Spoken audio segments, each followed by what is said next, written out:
barangay mo bukat.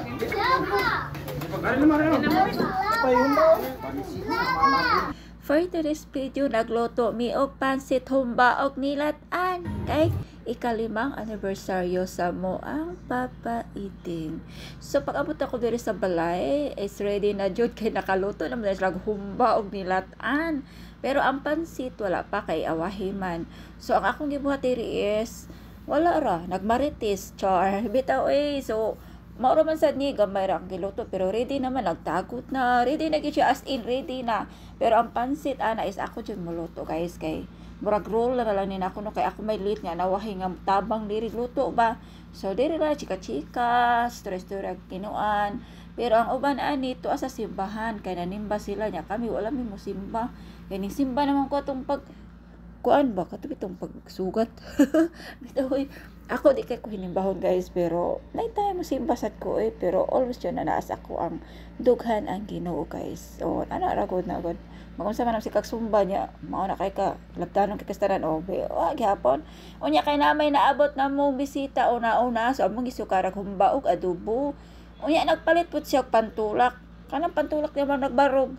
Ay sus kita pa bay tagayan nga di man ta balibad o gibutang nga ice oy kay perting initas panahon di atong painiton sa mutang atong nya ang atong nilatano hapit na gyud ni maloto guys. Nya mukaon sa migamay no kay manang kami una makakaon kay pa nag-abot sa mga nanimba aw sila na pud tagay-tagayan tala ni ginagmay diri kay di ra pa to palabanan kay kita ra ba nagluto malibat ani magtimpla na di magkadimao. Unya kay naluto naman dyan ni ato ang pansit no. Ako na ni siyang giluto. Wala lang na to ni gipakita sa video ang katong paggikas primero pang pagkuan kay wala dyan ako mabidyohoy guys. Wala na naglain na gitay pananaw na to ari. So mao lagi ni luto na sa ato i-transfer sa dakong sudlanan kay para matingog ba. Nya mao lagi to naabot na ni silang nanimba nya syempre kay giandam na namo ready to eat na sila kasi syempre mga VIP man charot. Nya nani nindot kay no ang pamilya magpundok pero di gihapon ang tanan guys naka-attend kay busy lagi pero okay ra na guys sa taman lang gud sa maka-attend kay nya pag humban nilag pangaon guys sila gihapon ni adto og menteryo kay magparosaryo ba siya so need man gid po na natuduawon no nya parosaryohan.